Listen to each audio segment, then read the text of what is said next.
The fog clung to the cliffs like a lover who wouldn't let go, thick and unyielding, as if the sea itself had exhaled its last breath and decided to haunt the shore. Elena Harper had driven through it for hours, the wipers of her old Subaru slashing futilely at the gray veil, until the road narrowed to a threadbare ribbon winding down to Blackthorn Cove. She hadn't planned on stopping here, not really. It was supposed to be a detour, a whim born from too many nights staring at the ceiling of her Chicago apartment, listening to the rain tap-out rhythms of regret. But when the sign for the rental cottage appeared like a ghost in the mist, Seaview Haven, $800 per month, inquire within something pulled at her, a current she couldn't name. Maybe it was the isolation she craved, or the lie she told herself that a change of scenery could rewrite the ache in her chest. She parked crookedly on the gravel drive, the engine ticking down like a heartbeat slowing in the cold.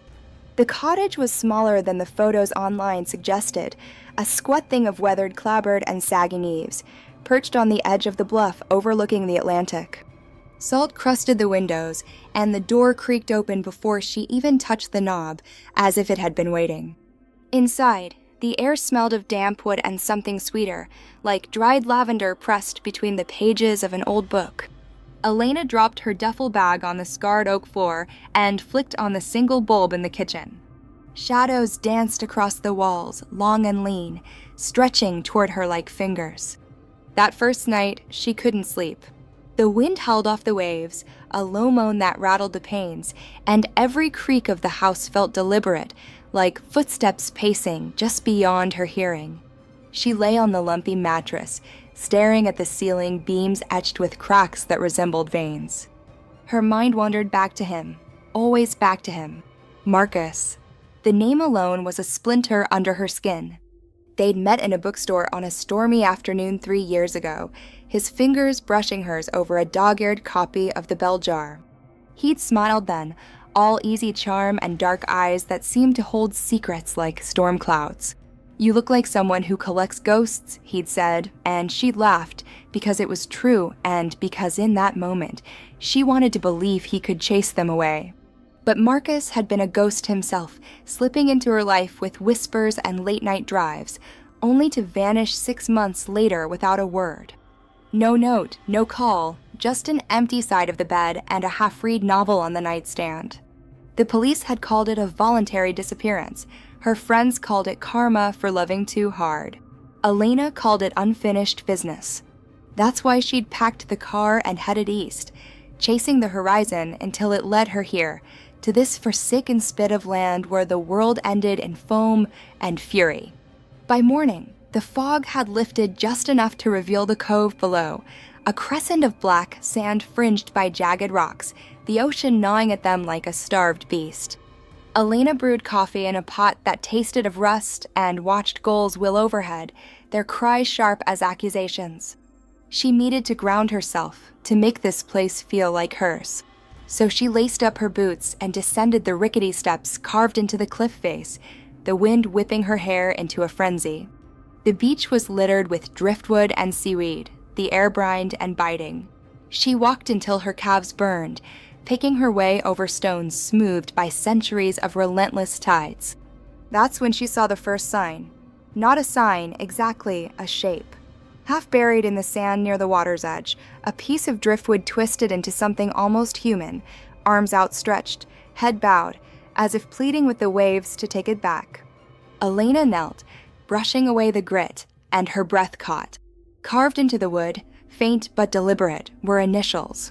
M.H. Marcus Harper? No, Marcus had no middle name she knew of, and her own was just Elena Marie. But the coincidence prickled her skin, a shiver that had nothing to do with the chill. She pocketed a splinter of it, telling herself it was silly, a trick of erosion and wishful thinking. Back at the cottage, she tried to unpack, but her hands trembled as she hung blouses in the closet that smelled of mothballs. The phone rang then, her cell, which she'd forgotten to charge fully during the drive. The screen lit up with an unknown number, area code 207 Maine. She answered on the third ring, her voice tentative. "Hello." A pause, heavy as the fog rolling in again. Then a voice low, familiar, laced with static like it was coming from underwater. Elena? It's me. Her heart slammed against her ribs. Marcus? Where are you? God, listen. He cut in, urgent now, the words slicing through the line. Don't trust the cove. There's something there. Something that remembers. The connection crackled, then died. She stared at the phone, pulse thundering in her ears. It couldn't be him, could it? She'd changed her number after he left, or so she thought. No, she'd kept it, a tether she couldn't sever. But how had he found her here, in this nowhere town? She redialed, but it went straight to voicemail, a generic beep mocking her. Pacing the creaky floorboards, she glanced out the window toward the sea.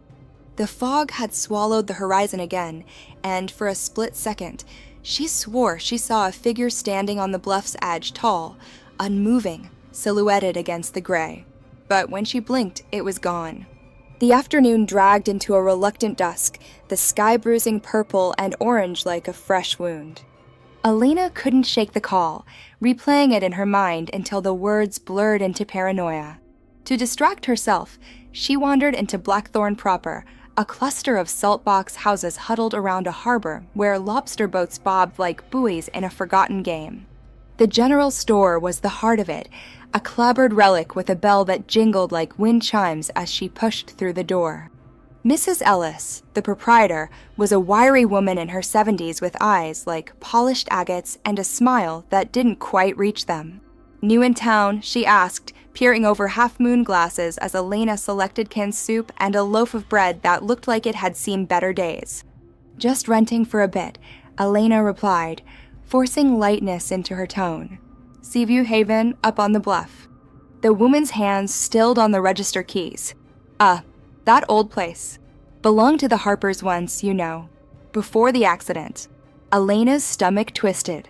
Harpers. Mrs. Ellis nodded, ringing up the total with deliberate slowness. Family that lived there back in the 70s. Wealthy folk from Boston, summering here. But one storm night, the son, Marcus, I think his name was, went out walking the beach. Never came back. Body washed up weeks later, tangled in the rocks. They said he was calling to something in the water, like a siren song.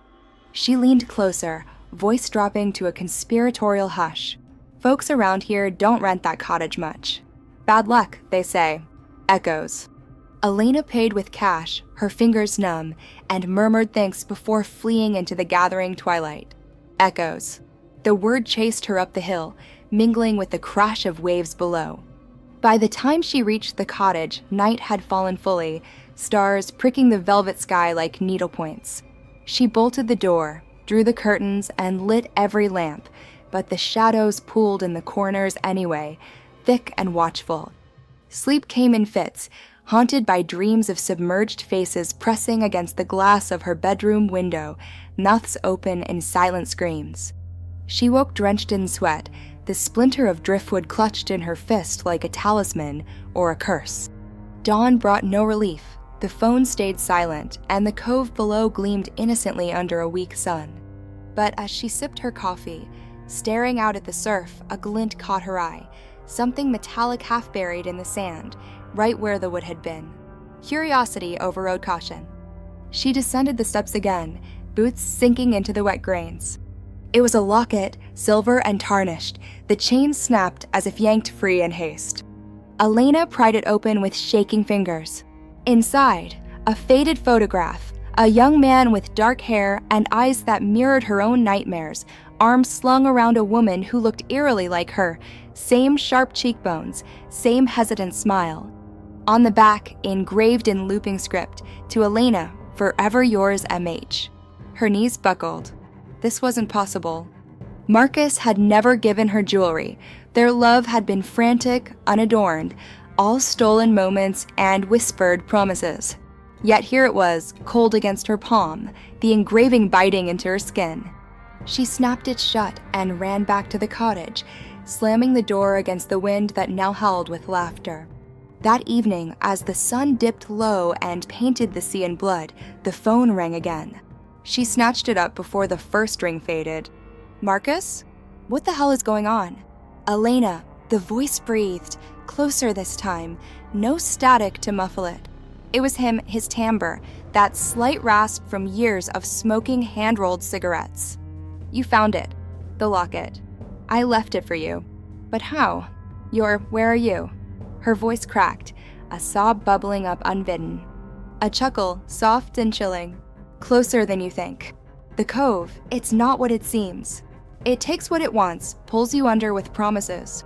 I tried to warn you yesterday, but the signal, it's weak here, between the tides. Tell me where you are, she demanded, gripping the counter until her knuckles whitened. I'll come get you. We can fix this, whatever it is. Another pause, longer this time, filled only by the distant roar of the ocean seeping through the walls. You can't fix what's already broken, love. But meet me tonight, at the water's edge, where the rocks kiss the foam. Midnight. Come alone. The line went dead, leaving her in a silence that pressed like thumbs against her throat. She spent the hours until then in a fever of preparation, pacing, then sitting, then pacing again, her mind a whirlwind of what-ifs. What if it was him, gaunt and desperate, hiding from whatever debt or demon had driven him away? What if the cove held more than salt and stone? By 11, she was bundled in a wool coat, flashlight in one hand, the locket in the other, descending the steps into the night. The beach was a void, the moon a sliver that barely pierced the clouds. Waves lapped greedily at the shore, and the air hummed with an unnatural hush, as if the world held its breath. Elena swept the beam of light across the sand, her heart a drumbeat in her chest. Marcus, she called, voice swallowed by the dark. I'm here. Footsteps crunched behind her, soft, deliberate. She whirled, light trembling. There, emerging from the gloom, was a figure, tall, lean, dressed in a long coat that billowed like wings. His face was half-shadowed, but the line of his jaw, the tilt of his head, it was him. Undeniably.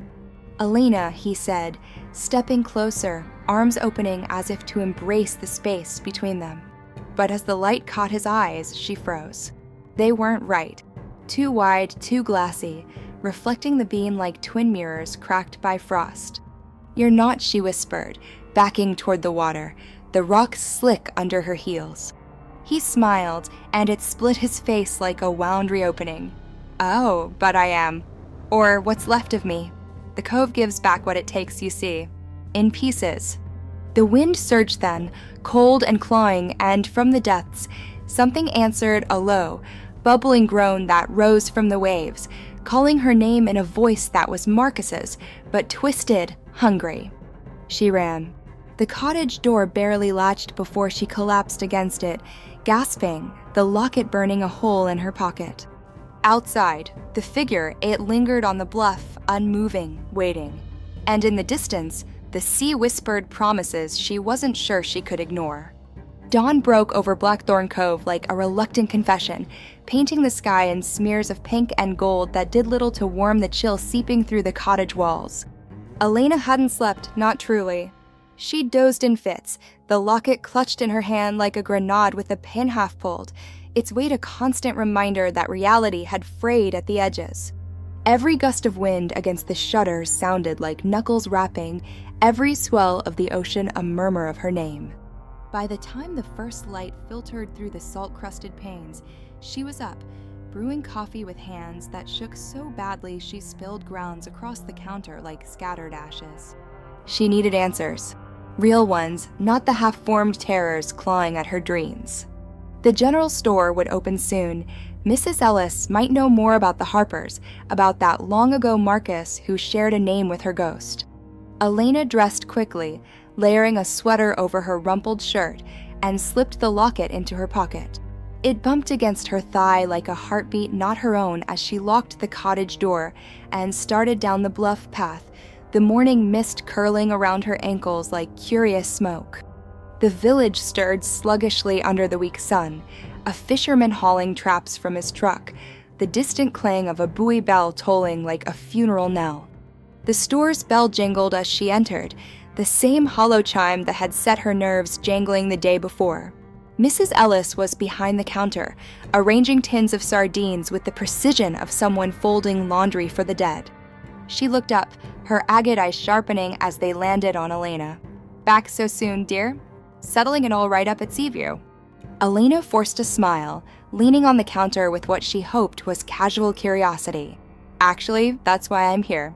You mentioned the Harpers yesterday, the family who owned the cottage. I couldn't stop thinking about it. What happened to them exactly? After the son disappeared."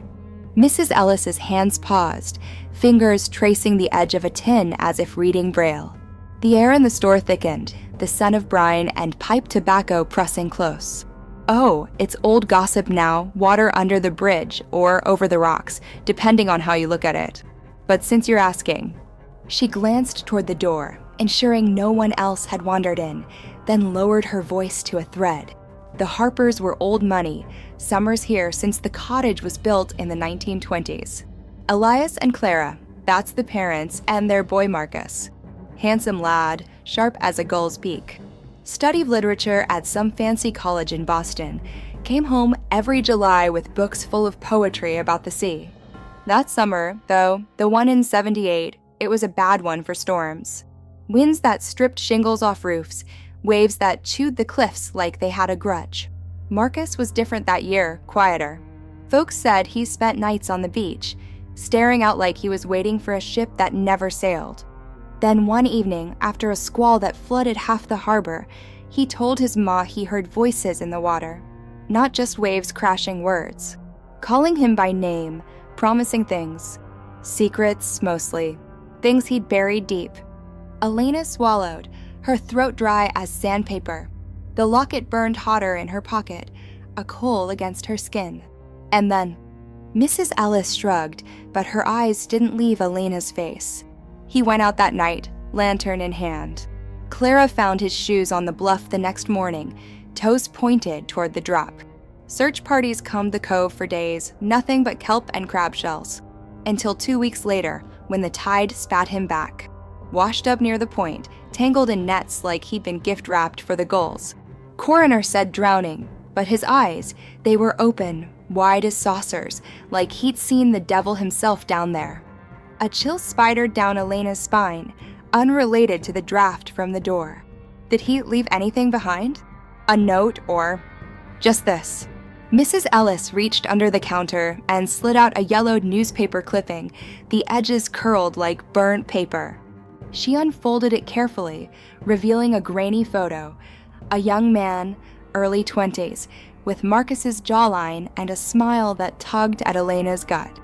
The headline screamed in faded ink, "Local air loss to raging sea family vows to endure." Elena scanned the article, her pulse was staccato in her ears. It mentioned the locket, how it had been found weeks after, caught in the rocks, engraved with his initials and a woman's name, Elena. But no last name, no connection. Who was she? This Elena. The old woman folded the clipping away, her expression closing like a clamshell. No one local. Rumor was some girl from his college days. Broke his heart, they said.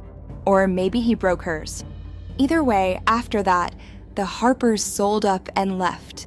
Place sat empty for years, gathering dust and whispers. Why the interest, dear? You got a soft spot for ghost stories? Elena mumbled something about history buff tendencies and bought a pint of milk she didn't need, fleeing the store with the clipping tucked into her waistband. The walk back up the bluff felt longer, the path steeper, each step echoing the thud of her heart. By the time she reached the cottage, sweat beaded her forehead despite the cold, and she bolted inside, slamming the door as if it could bar the past from following. She spread the clipping on the kitchen table, poring over it under the harsh light of the bulb.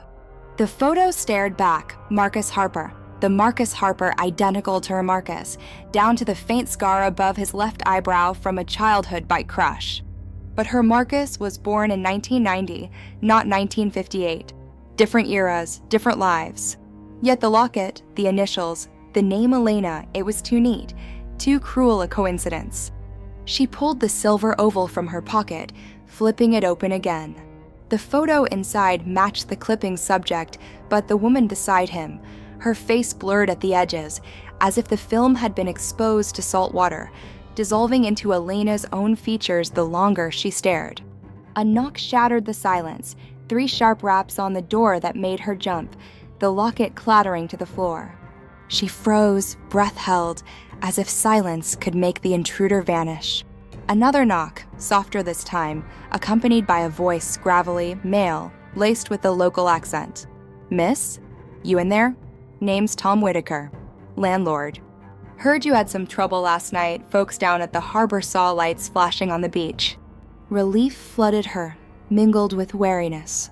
She cracked the door, peering out at a man in his 50s, broad-shouldered and windburned, with a toolbox dangling from one calloused hand.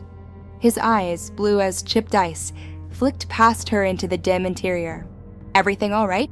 Mrs. Ellis mentioned you were asking about the old place." Elena stepped aside, gesturing him in with a nod that felt too stiff. "Just unsettled. The wind, mostly. And I thought I saw someone on the bluff." Tom set his toolbox down with a thud, wiping his hands on grease-stained jeans. He was the practical type. She could tell lines etched from squinting at horizons, not brooding over what-ifs. "Aye, the cove plays tricks. Lights in the fog, shapes in the surf. Seen it myself after too many nips from the flask." He chuckled, but it didn't reach his eyes. "Mind if I check the wiring? Been meaning to ever since the last tenant complained of flickers." As he fiddled with the fuse box in the corner, Elena hovered, the clipping burning a hole in her pocket. "You knew the Harpers?" "The son Marcus." His shoulders tensed under the flannel shirt, screwdriver pausing mid-turn. "Knew of M. Mida worked their boathouse back in the day. Good people, till the sea took its toll." "Why?" "Just curious." The story stuck with me. She hesitated, then pulled out the locket, holding it up to catch the light. "Found this on the beach yesterday. The engraving. MH. It matches." Tom straightened, crossing the room in 2 strides to take it from her palm. His face drained of color as he examined it, thumb tracing the script. "Christ. Where'd you say?" "Right at the waterline. And there's a photo inside of him, I think, with a woman named Elena." He handed it back like it was cursed, stepping away as if the floor might swallow him. "Listen, Miss Elena, right? That thing's bad juju. Told me stories. The cove's got a hunger, see.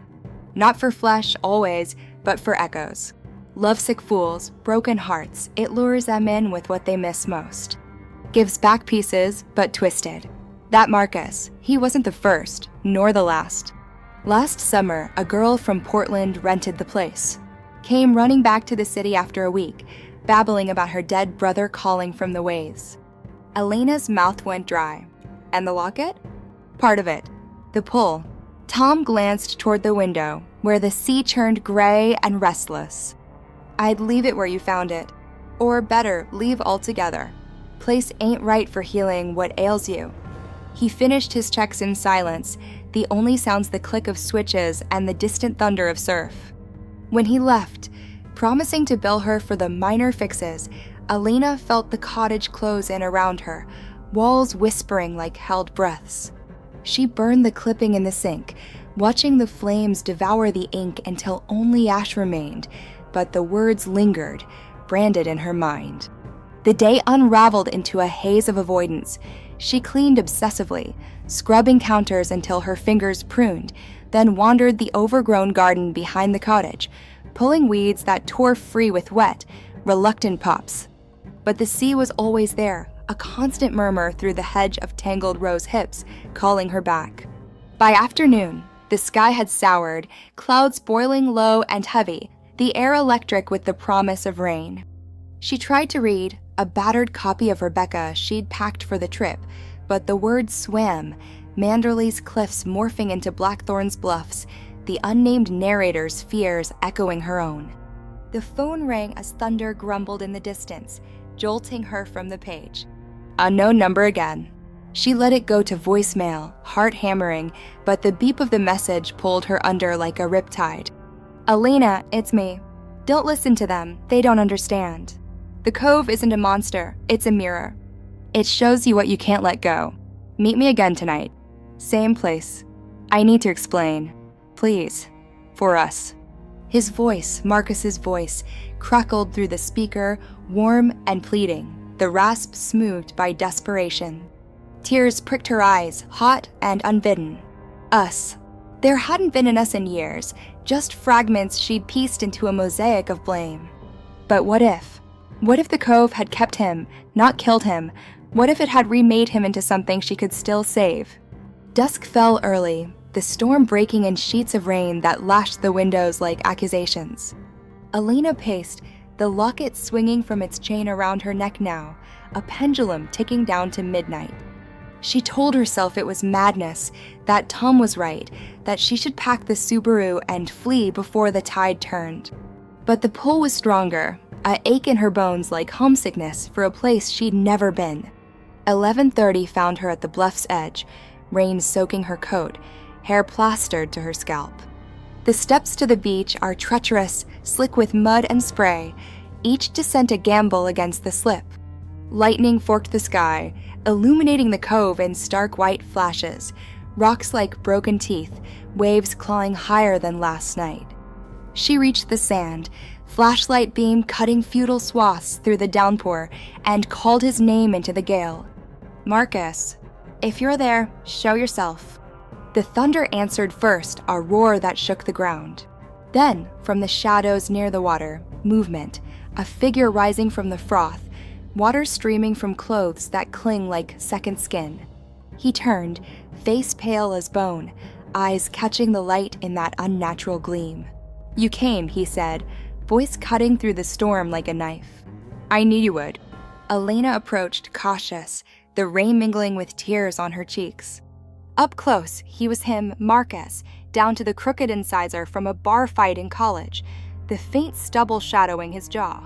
But his skin was too cold when she touched his arm, like marble warmed by nothing but memory. "What happened to you? Why did you leave?" He cupped her face, thumbs brushing her lips, and for a moment, it was the old Marcus, tender, urgent. "I didn't leave, Elena. Not really. The night I vanished, it was the cove. I heard it calling, same as the other Marcus. It promised to fix us, to make the pain stop. I went in, and it took me. But it gives back in echoes. I'm here now for you." Lightning cracked again, and in its glare, she saw the truth, his reflection in a tide-pool nearby, rippling wrong, face elongating, eyes darkening to voids. She jerked back, horror blooming cold in her chest. "You're not him. You're an echo," he finished, smile twisting into something feral, "but real enough to hold you under." The waves surged then, higher, grasping at her ankles with foamy fingers. She turned to run, but his hand clamped her wrist, icy, unyielding. "Stay," he whispered, pulling her toward the depths. "Forever yours." She fought, kicking sand and rain, the locket snapping free and vanishing into the surf. Thunder drowned her screams as the water rose to her knees, her waist cold as betrayal. And in the roar, she heard them both her Marcus, the old one laughing or weeping, she couldn't tell. But then a shout from above. "Elena, hold on." Tom's voice, flashlight beam slicing the dark like judgment.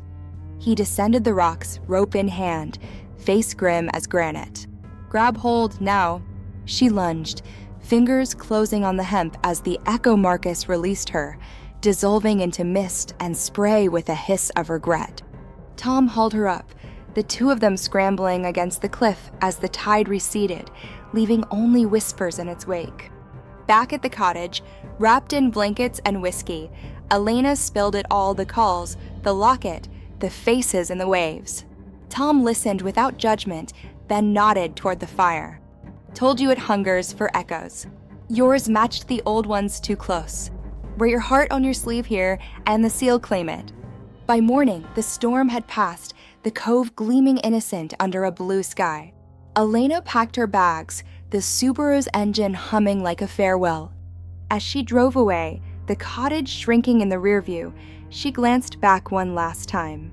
On the bluff, a figure stood tall, unmoving, but the road curved, and it was gone. She didn't look for the locket. Some echoes were better left buried. Weeks passed in a blur of city lights and hollow routines, but Blackthorn Cove clung to Elena like barnacles on a hull, scraping at her edges until she bled memories. Back in Chicago, the apartment felt smaller, the walls closing in with the scent of takeout and exhaust instead of salt and storm. She threw herself into work, endless spreadsheets at the marketing firm, late nights blurring into coffee-fueled hazes, but the locket's absence was a phantom limb, an itch she couldn't scratch. She'd left it in the surf, or so she told herself, but in dreams it resurfaced, dangling from seaweed strands, its clasp clicking open to reveal not a photo, but her own face, younger, smiling beside a Marcus who wasn't hers. Tom Whitaker called once, a week after she'd fled. His voice crackled through the line like dry leaves underfoot. Checking in, he said, but really probing. "You make it back all right? Cove let you go easy." She laughed it off, brittle and forced, assuring him the roads were clear, the weather fair. But as she hung up, the receiver warm in her palm, she caught her reflection in the hall mirror, eyes shadowed, cheeks hollowed. The woman staring back wasn't the Elena who'd driven east seeking solace. She was adrift, unmoored, the sea's whisper echoing in her ears, even here, 1,000 miles inland. It started small, the unraveling. A wrong number on her cell at midnight, the same 207 area code, breathing heavy before the click. Then packages arrived at her door, unsolicited, no return address. The first was a conch shell, ridged and pearlescent, its spiral chambers humming faintly when held to the ear, not with ocean roar, but a murmur, "Elena, come home." She hurled it into the trash, but the sound lingered, seeping into her showers, turning the patter of water into voices pleading in cadence. Friends noticed, of course. Sarah, her closest since college, dragged her to brunch at a trendy spot overlooking the loop, mimosas fizzing like false cheer.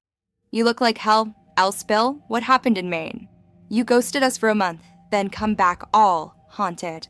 Sarah's laugh was light, but her eyes, green and probing, pinned Elena like a specimen. Elena stirred her eggs Benedict, the hollandaise congealing untouched. "Just needed space. Old wounds, you know? Marcus stuff." She hadn't told anyone about the cove, not the calls, not the figure in the surf. It sounded mad, even to her, a fevered dream spun from grief and isolation. Sarah leaned in, fork paused midair. "That asshole? Honey, it's been 3 years. Time to burn his letters and date someone who doesn't vanish like a bad plot twist." She squeezed Elena's hand, warm and grounding. "There's this guy at my gym, divorced dad, builds apps or something. Normal. Stable. Let me set you up?" The idea curdled in Elena's gut, a wave of nausea that tasted of brine. Maybe. Soon. But as they hugged goodbye outside, the wind off Lake Michigan gusted sharp, carrying a chill that raised the hairs on her neck. In the gust, she smelled it, lavender and salt, the cottage's ghost scent, and for a heartbeat, Sarah's face flickered, sharpening into the blurred woman from the locket, eyes wide with unspoken warning. That night, sleep evaded her again, the city skyline mocking through the blinds with its electric pulse. She scrolled old photos on her phone, masochistic ritual, Marcus grinning at a Cubs game, arms slung over her shoulders, the two of them tangled in sheets, post-argument makeup raw and real. His last text, timestamped 2:47 a.m. the night he left, "Can't do this anymore. Sorry." No ellipsis, no plea, just finality, cold as the cove's undertow. The second package arrived 2 days later, slipped under her door while she was at work.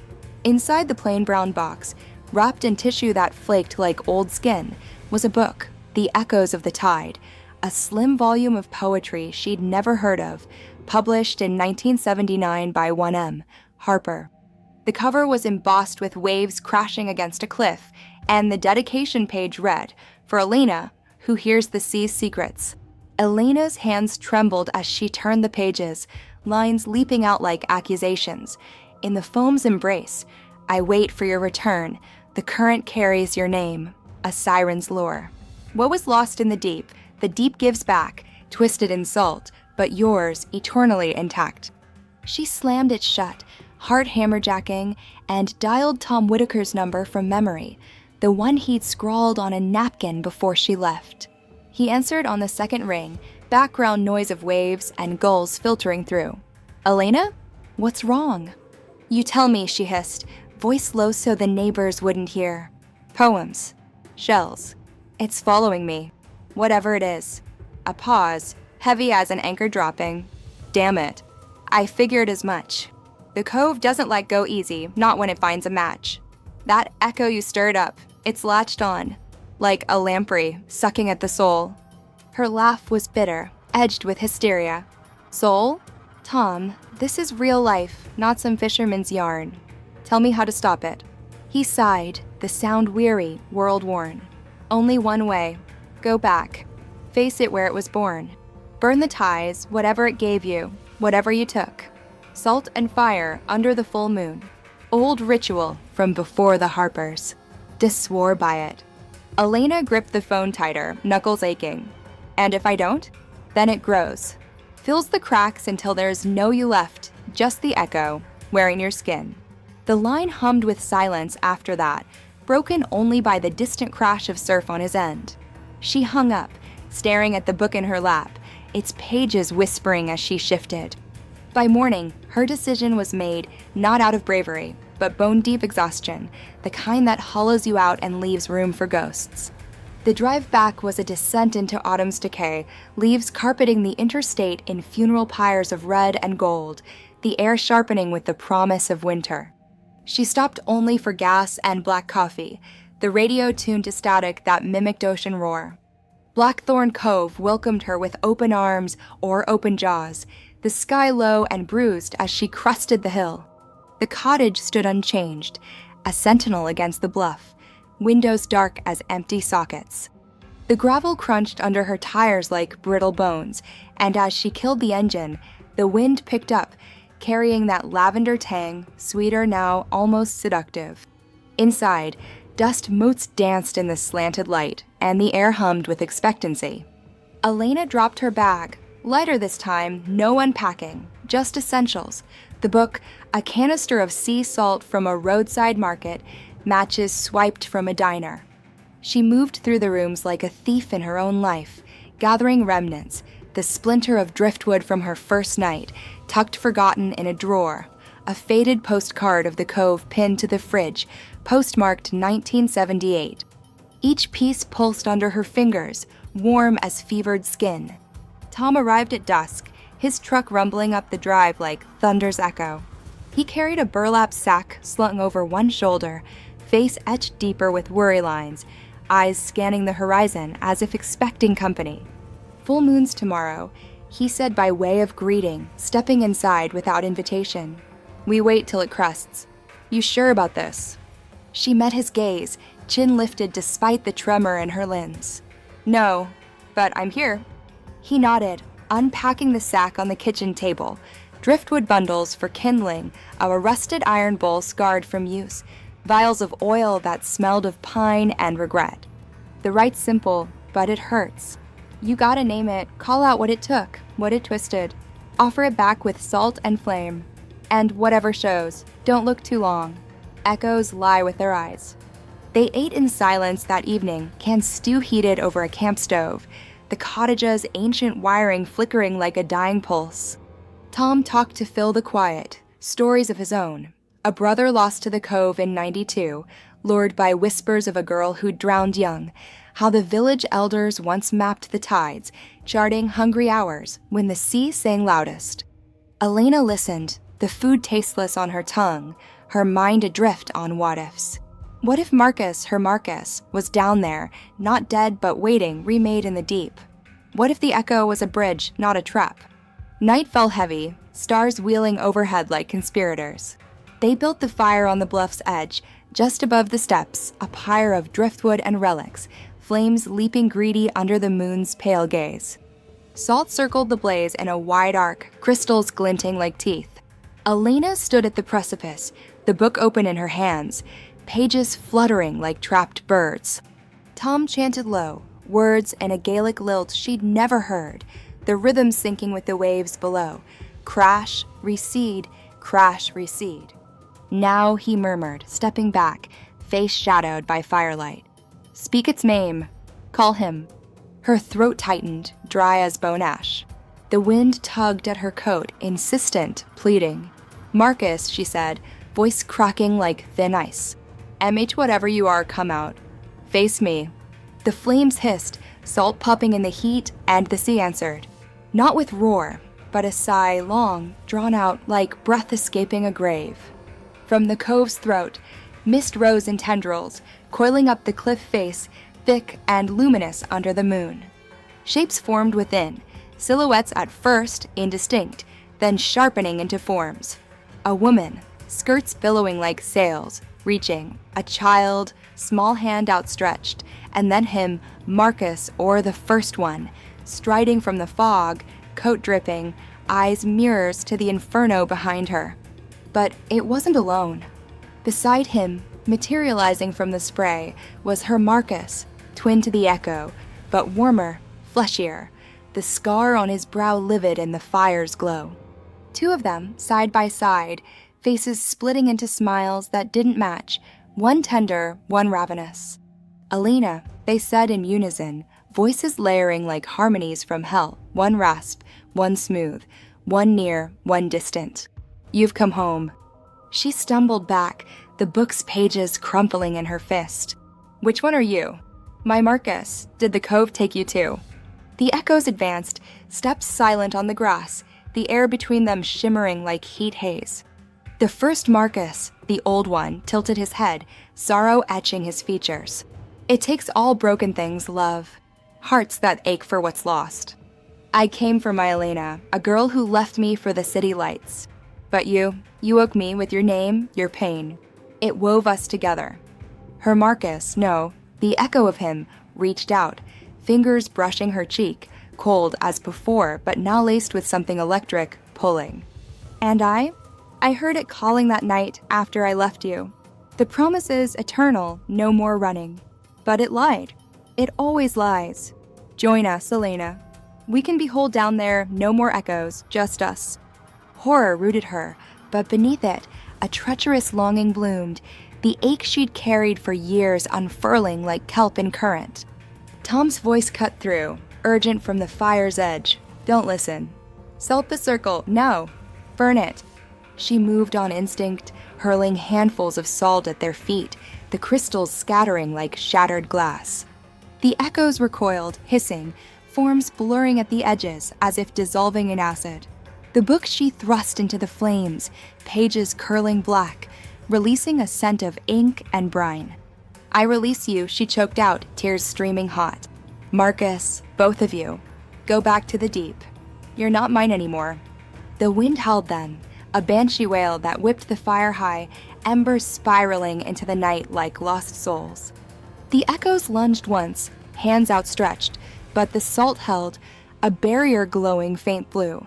They dissolved into mist, unraveling thread by thread, faces fracturing, voices fragmenting into gulls' cries, until only the sea remained, crashing furious below, denied its due.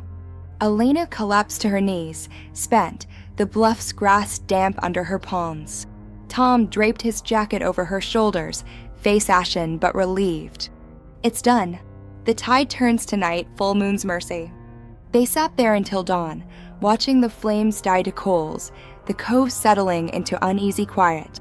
When the sun crested, gilding the waves in harmless gold, Elena felt lighter, unburdened, the ache dulled to a scar. She left Blackthorn for good that afternoon, the cottage key left in Tom's hand, the road ahead stretching clear.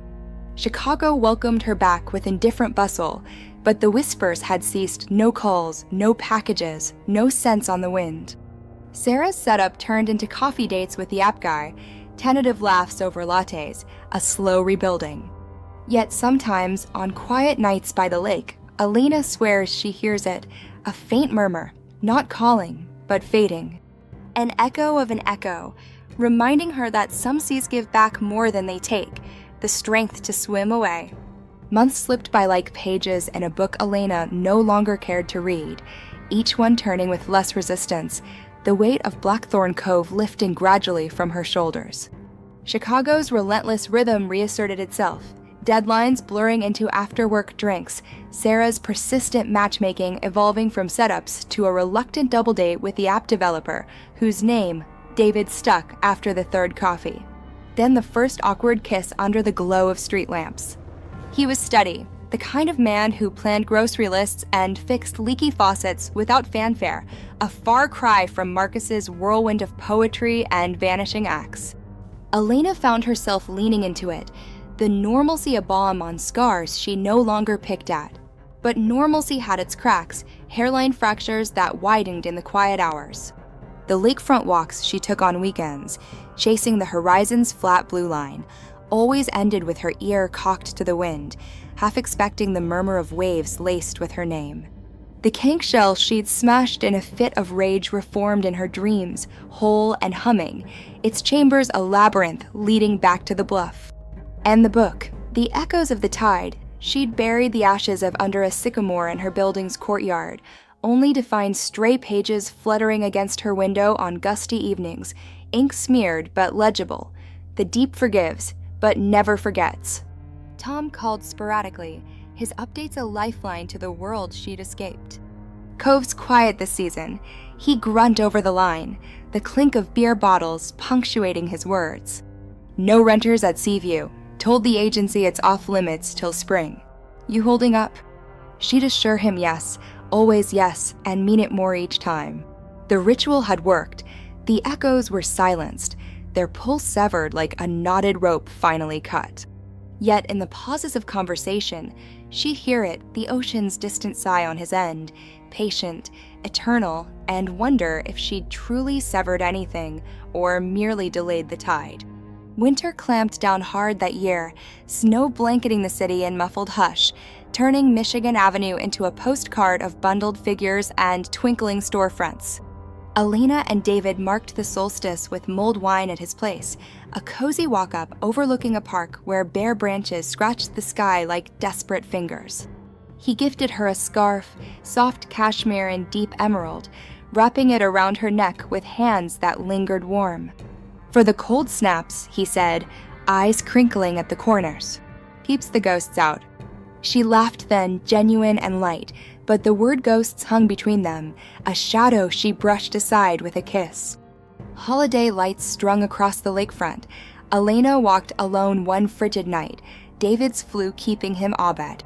The air bit sharp, crystallizing her breath into fleeting clouds, and the water lapped black and glassy against the break wall, unbroken by the season's freeze.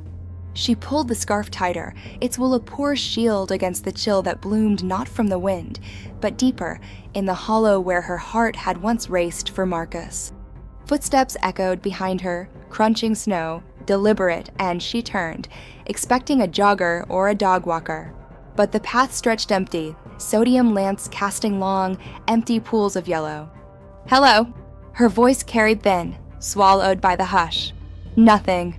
She walked on, faster now, boots slipping on ice patches, the lake's edge a dark mirror reflecting fractured stars. Then, from the water's rim, a glint silver unmistakable. She froze, pulse quickening like a tide rising. Washed up against the concrete, half submerged in slush, lay the locket. Tarnished but intact, chain coiled like a serpent sunning itself. Elena knelt, gloves numb against the cold metal as she fished it free, the engraving catching moonlight, to Elena, forever yours, M.H. Her breath hitched, a sob trapped in her throat. It couldn't be, not here, not now. The ritual, the salt, the fire, they'd banished it, hadn't they? She pried the clasp with trembling fingers, the hinge protesting like a joint long unused. Inside, the photo was pristine, unblurred, Marcus, her Marcus, arm around a woman whose face was her own, but younger, eyes alight with a joy she'd forgotten the shape of. No, the woman was different, subtly, softer jaw, hair longer, a locket of her own dangling at her throat. Not Elena, someone else. An Elena from another life, perhaps, or the first one's lost love, reclaimed by the sea's capricious hand. She snapped it shut, rising unsteadily, the weight in her palm a question she had no answer for. The footsteps returned then, closer, circling. "Who's there?" she called, sharper this time, spinning to face the dark. A figure detached from the shadows under a lamppost, tall, bundled in a long coat dusted with snow, face obscured by a wool hat pulled low. He stepped forward, halting at the edge of the light, and when he spoke, his voice was a rumble, familiar yet foreign, stripped of the rasp she'd clung to in memories. "Elena Harper?" Not a question, exactly more an affirmation, laced with quiet certainty. She backed away, the locket clutched like a shield. "Do I know you?" He removed the hat slowly, revealing hair streaked silver at the temples, eyes the color of storm-tossed waves, blue-gray, piercing. The face was Marcus's, achingly so, but aged, weathered by decades, not the lean hunger of the man who'd left her bed cold. "Name's Elias Harper. Marcus was my grandfather." The world tilted, snowflakes swirling in a sudden flurry that blurred the lines between past and present. Elena's knees weakened, but she held her ground, the concrete biting through her jeans. "Your grandfather? The one from Blackthorn? But that's impossible. He drowned in 78. Elias's smile was wry, tinged with old sorrow, as he pulled a folded paper from his coat pocket, yellowed, edges frayed, the same clipping she'd burned months before, or thought she had. "Drowned, yes. But the sea's funny that way. It took him, but not all of him. My father, his son, found this washed up years later, along with stories from the locals. Whispers of echoes of the cove calling kin back." He nodded toward the locket in her hand. "That belonged to my grandmother. Elena Marie Whitaker, no relation to your Tom, mind you. She waited for him her whole life after, hearing voices in the surf. Died on the bluff, they said, listening for what she'd lost." Elena opened her mouth, but words failed, tangled in the web of coincidences that now felt like fate's cruel embroidery. "Why now? Why me?" He shrugged, shoulders rounding under the coat's bulk. "Tracked you down after Tom mentioned a renter, a woman named Elena, stirring up the old ghosts. Figured it was time to close the circle. The Harpers, we got a way of finding each other across the years. Blood or not." His gaze softened, tracing her features with a gentleness that echoed the Marcus she'd loved and lost. "You look like her, like family." They stood there in the snow's hush, strangers bound by salt and secrets, until the cold drove them to a nearby diner, its neon sign buzzing like a trapped hornet.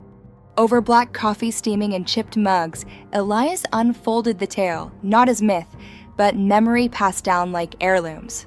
How his grandmother had worn the locket until the clasp gave way one stormy night. How Marcus Sr. had carved his initials into driftwood as a boy, dreaming of the sea's embrace. "It's not a curse," he said, stirring sugar absently, the spoon clinking rhythmic. "More current. Pulls at the heartbroken, the ones who carry names like anchors. But you broke it. Tom said the fire burned bright that night. Whatever echo you faced, it's at rest now." Elena traced the locket's edge, the metal warming under her thumb. "I thought it was my Marcus, the one who left me 3 years ago. But it was something else. A mirror, maybe." Elias nodded, understanding etching deeper lines around his eyes. "Mirrors show truths we don't want. Mine showed me why I came back, not just for the locket, but for this."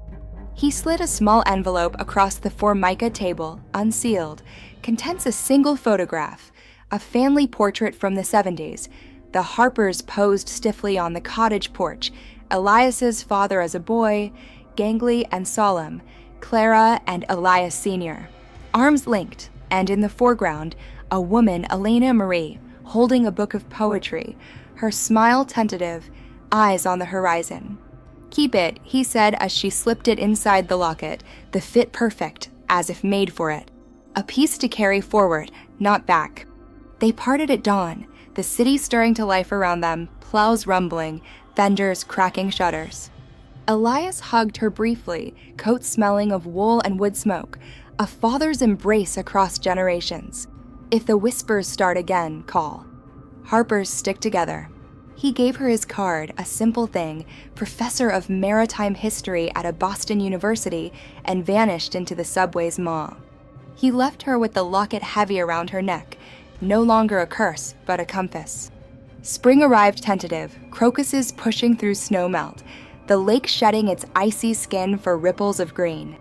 Elena wore the locket openly now, its chain a quiet talisman against her collarbone. David noticed, of course, his fingers brushing it during movie nights, curiosity mild but present. Family heirloom, he'd ask, and she'd nod, spinning half-truths about a distant aunt, the words easier each time. Their relationship deepened in fits and starts, shared leases discussed over takeout, weekends antiquing in the suburbs, where she'd finger old nautical charts and feel not pulled, but anchored. Sarah threw a housewarming of sorts when they moved in together, a cramped but sunlit two-bedroom near the park, walls painted seafoam to honor Elena's main phase. Laughter echoed off the fresh coats, wine flowing loose, and in the midst of it, Elena caught David's eye across the room, his smile steady, real. No echoes there, just the man he was, building a future from the bricks of now. That summer, she returned to Blackthorn not alone, but with David, the Subaru laden with coolers and curiosity. Tom greeted them at the harbor, grizzled but grinning, slapping David's back like a long-lost brother. Brought reinforcements, eh? Good on ya. They rented a different cottage, one tucked inland amid pines that whispered only of birdsong, and spent days kayaking the cove's gentler bays, evenings around driftwood fires where stories flowed freer than the tide. Elena stood on the bluff one sunset, David sketching the horizon in his notebook, Tom's pipe smoke curling lazy. The sea stretched vast and velvet, waves sighing soft against the rocks, no hunger in their voice, just the endless song of what was. She touched the locket, its photo faded but cherished, and felt the current shift, not pulling her under, but carrying her along toward whatever shore lay next. In the years that followed, Elena Harper wrote her own echoes, not of loss, but reclamation. A blog at first, tentative posts about coastal myths and the women who outlasted them, then a book, Tides of the Heart, blending memoir with the Harper lore Elias had shared. It sold modestly, enough for readings in dusty bookshops, where listeners leaned in, hungry for the turn from haunt to healing. David illustrated the cover, a lone figure on a cliff, facing not the drop, but the dawn. And Marcus? Her Marcus, the one who'd slipped away into the night? She searched once, hiring a private eye on a whim, the report arriving crisp and conclusive, alive in Seattle, remarried, a life rebuilt without her shadow. The knowledge stung, brief as a slap, then settled like silt, clearing the water. She deleted the file, poured a glass of wine, and called David home. Some seas take, others give. Blackthorn had taught her that. And in the giving, she'd found not just survival, but the grace to sail on.